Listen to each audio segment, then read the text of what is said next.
మీ business ఏదైనా మీ ఊర్లో promotion చేయాలంటే అది సుమన్ టీవీతోనే సాధ్యం. ఇప్పుడే సంప్రదించండి.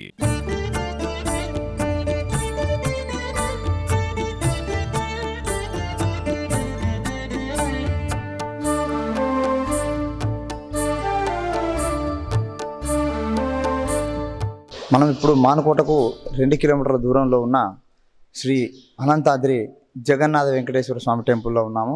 అసలు ఈ టెంపుల్ విశిష్టత, ఈ ఆలయ విశిష్టత గురించి ఇక్కడున్న ప్రధాన అర్చకులు గారిని అడిగి తెలుసుకుందాం రండి.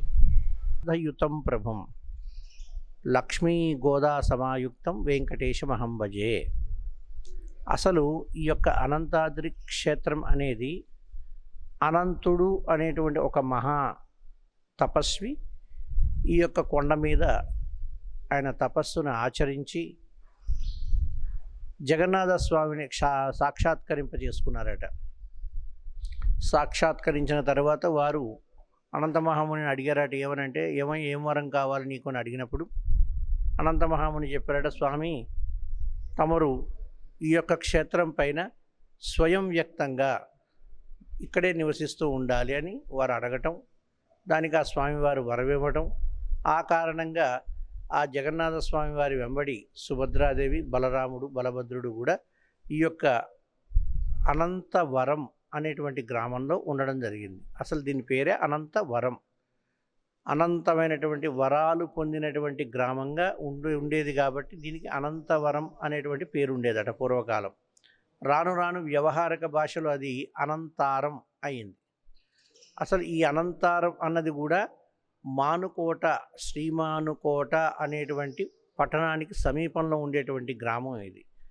శ్రీమానుకోట అంటే శ్రీ అంటే లక్ష్మిని లక్ష్మిని నివాసంగా చేసుకున్నటువంటి విష్ణుమూర్తి నివసించేటువంటి మానుకోట అంటే చుట్టూ మానులతోటి అంటే పెద్ద పెద్ద చెట్లతోటి ఒక కోటలా ఉండేటువంటి అంతఃపురం అని అర్థం. శ్రీమానుకోట అన్నది కాస్త శ్రీ అన్నది గౌరవ సూచకమై శ్రీ ఎగిరిపోయి మానుకోట మిగిలింది.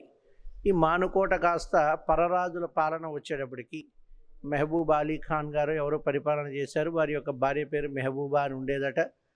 ఆ మెహబూబా అని ఆవిడ పేరు పెట్టి బాద్ అంటే పట్టణము అని మెహబూబాబాద్గా ఇది వ్యవస్థీకృతం అయిపోయింది. ఇక కొంతమంది ఇప్పటికి కూడా పూర్వకాలం మనుషులు ఎవరైనా, పెద్ద మనుషులు ఎవరైనా ఉంటే మానుకోట అంటేనే తొందరగా గుర్తుపడుతూ ఉంటారు ఈ యొక్క పట్టణాన్ని.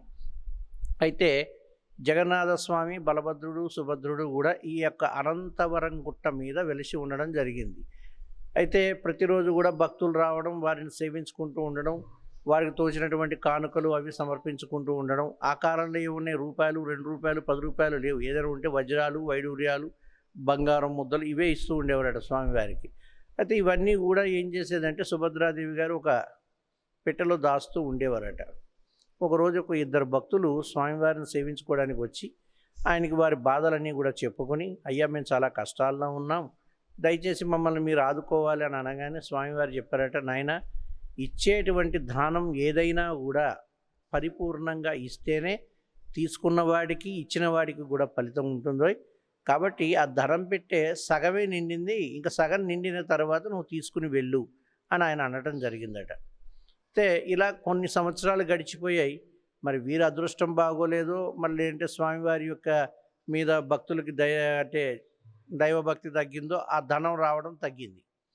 ఈ వచ్చినటువంటి భక్తులు ఇద్దరు అనుకుంటున్నారట, ఏమనంటే స్వామివారికి ధనం మాకు ఇవ్వడం ఇష్టం లేక ఇలా కాలయాపన చేస్తూ ఉన్నారు అని చెప్పి భావించి ఒకరోజు ఆయన నిద్రపోయే సమయంలో ఒక కట్టెతోటి ఆయన్ని తల మీద గాయపరిచి ఈ ధనం ఉన్నటువంటి డబ్బాను తీసుకుని పారిపోవడం జరిగిందట. కొంత దూరం ప్రయాణం చేసిన తర్వాత ఒక 100 అడుగులు 200 అడుగులు వేసిన తర్వాత అందులో ఒక ఆయనకి జ్ఞాపకం వచ్చిందట. ఏమనంటే మనం స్వామివారిని గాయపరిచాం, ఆయన ఒంటి మీద చాలా నగలు ఉన్నాయి, అవి కూడా తీసుకుంటే ఈ బాక్స్ నిండిపోతుంది, ఈ డబ్బా నిండిపోతుంది అని చెప్పి మళ్ళీ వాళ్ళిద్దరూ కూడా ఈ నగలు తీసుకోవడానికి వెనక్కి రావడం జరిగిందట. వీళ్ళు వచ్చే సమయానికి ఇక్కడేం జరుగుతోంది, సుభద్రాదేవి జగన్నాథ స్వామి వారితో అంటున్నాడు, స్వామి ఇక్కడ ఉండడం ఎందుకు, వీళ్ళకు వరాలు ఇవ్వడం ఎందుకు, వీళ్ళతో మనం దెబ్బలు తినటం ఎందుకు, ఇది మనకు అవసరమా, మరి మన యొక్క వైకుంఠానికి మనం వెళ్ళిపోవచ్చు కదా అని ఆవిడ అనడంతో సరే వీరంతా కూడా ముగ్గురు కూడా ఒక ఫ్లాష్ అంటే వెలుతురులా వెలిగి శిలాప్రతిమలు అయిపోయి అంతర్ధానం అయిపోయారు. ఈ వెలుతురుని చూసినటువంటి దొంగలు ఇక్కడ ఏదో జరగరాంది ఏదో జరుగుతోందని భయపడి వారు కూడా పరిగెత్తుకుంటూ ఆ ధనం పెట్టెల దగ్గరికి వెళ్ళడం జరిగిందట. సరే, అక్కడికి వెళ్ళిన తర్వాత వాళ్ళు కూడా శిలాప్రతిమలుగా మారిపోవడం జరిగింది. వాళ్ళు ముట్టుకున్న ఆ ధనం డబ్బాలు కూడా శిలాప్రతిమలుగానే ఇప్పటికీ మనకి ఇక్కడ కట్టమైసమ్మ దేవాలయం దగ్గర ఆ యొక్క డబ్బాలు మనకి కనబడుతూ ఉంటాయి, ఆ దొంగలు మనకు కనబడుతూ ఉంటారు. అయితే ఈ క్షేత్రం అలా జరుగుతూ 1362 1368 సంవత్సరాల మధ్య కాలంలో కర్ణాటక దగ్గర నుండి హంపి అనేటువంటి గ్రామం నుంచి ఒక ఇద్దరు అన్నదమ్ములు ఈ యొక్క అనంతవరం పరిపాలన చేయడానికి, మానుకోటను పరిపాలన చేయడానికి శ్రీకృష్ణదేవరాయలు వారు పంపించడం, వారు వచ్చిన తర్వాత ఆ యొక్క ఇద్దరు అన్నదమ్ములు కూడా ఇక్కడ పరిపాలన చేస్తూ ఉండడం, అందులో పెద్ద అన్నయ్య గారు అయినటువంటి ఆయన పేరు పెద్దపోతిరెడ్డి గారు, ఆయనకి సంతానం లేకపోవడం, రెండో ఆయన చిన్నపోతిరెడ్డి గారికి ఒక్క సంతానం కలగడం, ఆ ఒక్కడికి 4 సంతానం కలగడం, ఆ 4కి కూడా 4 గ్రామాలు వీరు పరిపాలన కింద విభజించి ఇవ్వడం జరిగిందట. ఆ జరిగిన దాంట్లో ఈ యొక్క అనంతవరం అనేటువంటి గ్రామం నూకల రామానుజుల రెడ్డి గారు అనేటువంటి మహానుభావుడు ఈ యొక్క దేవాలయాన్ని ప్రప్రథమంగా చూసినట్టుగా మనకి చరిత్ర తెలియజేస్తోంది. వారు వేటకు వచ్చినప్పుడు ఇక్కడ ఒక బిలం అంటే ఒక గృహలా ఉండేటువంటి దాన్ని చూసి దాంట్లో కాగడా వేసి వెతికించినప్పుడు ఈ శిలా ప్రతిమ అయిపోయినటువంటి జగన్నాథ స్వామి వారు దర్శనమివ్వటం, దాంతో వారు ఇక్కడ ఆలయ నిర్మాణం చేయటం 1368లో జరిగింది అని చెప్తూ ఉంటారు. ఇలా కొన్ని సంవత్సరాలు గడిచిన తర్వాత మళ్ళీ 700 సంవత్సరాల తర్వాత ఈ యొక్క ఆలయాన్ని జన్నారెడ్డి వంశం వారికి ఇచ్చినట్టుగాను గ్రామార్వణం కింద వారు ఈ ప్రప్రథమంగా ఎవరు మన జన్నారెడ్డి లక్ష్మీనరసింహారెడ్డి గారు వారి యొక్క సతీమణి ఇద్దరు కూడా 1962 ఆ సంవత్సరంలో ఆలయ నిర్మాణం చేసినట్టుగాను, ఆ తర్వాత దినదినాభివృద్ధి చెందుతూ 2002వ సంవత్సరం వచ్చే నాటికి జనార్దన్ రెడ్డి గారు ఈ యొక్క ఆలయ బాధ్యతలన్నీ కూడా నూకల రామచంద్రారెడ్డి గారి వారి పరివారానికి అప్పచెప్పినట్టుగాను 2004 నుండి ఈ యొక్క ఆలయం దినదినాభివృద్ధి చెందుతూ భక్తులతో కోలాహలంగా ప్రతి నిత్యము ఇక్కడ నిత్య కళ్యాణం పచ్చతోరణం అన్నట్టుగానే కార్యక్రమాలు జరుగుతూ ఉన్నాయి. అనంతమైనటువంటి వరాలు పొందాలి అని అనుకుంటే ఈ అనంతాద్రీసుని సేవించుకుంటే అనుకున్నటువంటి ఫలితాలన్నీ పొందుతారు అని భక్తులకు తెలియజేస్తూ జై శ్రీమన్నారాయణ. అనంతాద్రి క్షేత్రం పుష్కరోత్సవ సందర్భంగా 12 సంవత్సరాలు నిండుతున్న సందర్భంగా శ్రీ శ్రీ శ్రీ త్రిదండి శ్రీమన్నారాయణ రామానుజ చిన్నజీయర్ స్వామి వారిని ఈ యొక్క క్షేత్రానికి తీసుకుని వచ్చినప్పుడు వారి యొక్క మంగళాశాసనాలతోటి వారి యొక్క ప్రత్యక్ష పర్యవేక్షణలోనే ఈ యొక్క ఆలయం అంతా కూడా శ్రీపాంచారాత్ర ఆగమ సిద్ధాంత ప్రకారం పూజా కార్యక్రమాలన్నీ కూడా నిర్వహిస్తూ ఉంటాం. వారు వచ్చి ఇక్కడ ఏం తెలియజేశారంటే, మేము సమస్త భారతదేశం మొత్తం కూడా 108 రామానుజుల వారి విగ్రహాలు ప్రతిష్టాపన చేయాలని సంకల్పించాం. కాబట్టి మీరు కూడా మీ యొక్క దగ్గరలో ఉన్నటువంటి ఈ కోనేరు మధ్యలో రామానుజుల వారి విగ్రహాన్ని పెడితే బాగుంటుంది అని వారు సెలవివ్వడం, వారి యొక్క ఆజ్ఞను అనుసరిస్తూ మన నూకల రామచంద్రారెడ్డి గారు ట్రస్టీ గారు అమెరికాకి వెళ్ళి అక్కడ ఉన్నటువంటి వారి యొక్క బంధు పరివారాన్ని అంతా కూడా మిత్రులు అందరినీ కూడా విరాళాలు సేకరించి రావడం, ఈ లోకల్లో ఉండేటువంటి గ్రామంలో ఉండేటువంటి పట్టణాల్లో ఉండేటువంటి వారి దగ్గర కూడా విరాళాలు వసూలు చేసి నూకల రామచంద్రారెడ్డి గారు వారి దంపతుల స్వహస్తాల మీదుగా రామానుజుల వారి విగ్రహానికి శంకుస్థాపన చేయడం జరిగింది. అతి త్వరలోనే అంటే సంవత్సర కాలంలోనే విగ్రహాన్ని పూర్తి చేసుకుని మళ్ళీ జీయర్ స్వామి వారిని ఇక్కడికి పిలిపించుకుని వారి చేతుల మీదుగా ఈ యొక్క విగ్రహాన్ని ప్రతిష్టాపన చేసుకోవడం జరిగింది. రామానుజుల వారు అంటేనే సర్వమత ఔన్నత్యాన్ని సర్వజనులు కూడా అంటే పంచములతో పాటు అందరికీ కూడా ఆలయ ప్రవేశం దక్కాలి అని ప్రప్రథమంగా ప్రాధేయపడింది, ఆతృతపడింది ఆయనే. ఆయనకి తెలిసినటువంటి అష్టాక్షరీ మంత్రాన్ని కూడా అందరికీ కూడా తెలియజేసి అందరికీ కూడా వైకుంఠలోక ప్రాప్తి కలగాలని తాపత్రయపడింది ఆయనే.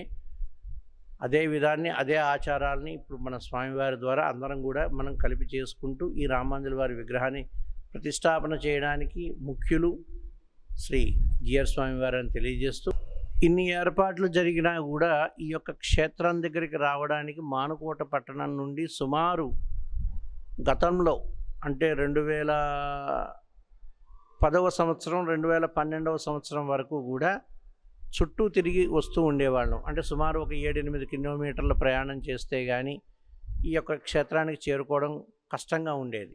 మధ్యలో రైల్వే గేట్ ఉండడం, ఆ రైలు రాకపోకలతోటి భక్తులు ఇబ్బంది పడుతూ ఉండడం, దర్శనం సమయానికి దొరకకపోవడం, ఇవన్నీ చూసి నూకల రామచంద్రారెడ్డి గారు వారి యొక్క మిత్ర బృందం అంతా కలిసి దీనికని చెప్పి ఒక R&B డిపార్ట్మెంట్ వారితోటి,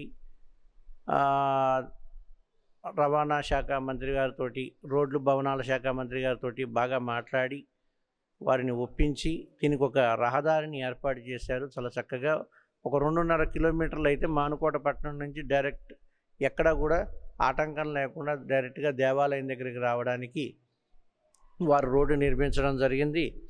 అదేవిధంగా దానితోటి భక్తుల యొక్క తాకిడి బాగా ఎక్కువైంది. శనివారం నాడు మధ్యాహ్నం వరకు భక్తులు సేవించుకోవడం, తర్వాత వాళ్ళ ఇంటికి వెళ్ళి వండుకుని తినటం, ఇవన్నీ కూడా దృష్టిలో పెట్టుకుని కొంతమంది దాతల సహకారంతో సుమారు ఒక 15 నుంచి ఒక 20 లక్షల రూపాయలు మనం అందరి దగ్గర కూడా 5,555 రూపాయల చొప్పున వసూలు చేయడం జరిగింది. ఇవన్నీ కూడా మనం బ్యాంకులో జమ చేసుకున్నాం. జమ చేసుకుని వచ్చినటువంటి ఆ ధనంతో మనం ప్రతి శనివారం కూడా భక్తులకు అన్నదాన కార్యక్రమాలు జరుపుబడుతూ ఉన్నాయి. ఇంకా కూడా ఇది చూసినటువంటి భక్తులు చాలామంది స్పందిస్తూ వారు కూడా రకరకాల వినియోగాలు, అంటే ఇప్పుడు మన కూరగాయలకి చీకటి వెంకన్న గారు, పాపం వారి యొక్క కుమారుడు మల్లేష్ గారు, అదేవిధంగా కోతిమీరి వెంకట్రావు, ఇలా వారు కూరగాయలు దానం చేయడం, ఒకరు పాలు పెరుగు దానం చేయడం, ఒకరు బియ్యం ఇవ్వడం, ఈ రకంగా భక్తులకి ఏ లోటు లేకుండా శనివారం నాడు శనివారం మాత్రం కాదు, శనివారం నాడు పర్వదినాలలో కూడా ఇక్కడ అన్నదాన కైంకర్యం జరుపబడుతూ ఉంటుంది. వచ్చిన భక్తులందరికీ కూడా అన్న సంతర్పణ జరుగుతూ ఉంటుంది. అదేవిధంగా రావడానికి రాకపోకలకి బాగా ఇబ్బంది కలుగుతోంది అనేటువంటి ఉద్దేశంతో అప్పుడు మనకి కామారెడ్డి జిల్లా కలెక్టర్గా ఉండేటువంటి శరత్ నాయక్ గారు, వారి యొక్క అన్నదమ్ములు వీరంతా కలిసి ఈ యొక్క దేవాలయానికి ఒక ఫ్రీ వెహికల్ ఒకటి ఏర్పాటు చేయడం జరిగింది. వారి ద్వారా ఆ వెహికల్ ద్వారా భక్తులంతా కూడా సకాలానికి దేవాలయానికి రావడం, తిరిగి ఆటో కొరతలు ఏది కూడా లేకుండా మనం ఇంటికి వెళ్ళొచ్చు, ఇక్కడ ఫ్రీ వెహికల్ ఉంటుంది అనేటువంటి ధైర్యంతో భక్తులు కూడా చాలా ఎక్కువగా వస్తూ ఉన్నారు. ఈ ఫ్రీ వెహికల్ ఏర్పాటు చేసినటువంటి వారికి, వారి కుటుంబ సభ్యులకి, అన్నదానానికి సహకరించినటువంటి భక్తులందరికీ కూడా జగన్నాథ వెంకటేశ్వర స్వామి వారి యొక్క పరిపూర్ణ మంగళాశాసనాలు కలగాలని ఆశిస్తూ, ఆకాంక్షిస్తూ, జై శ్రీమన్నారాయణ.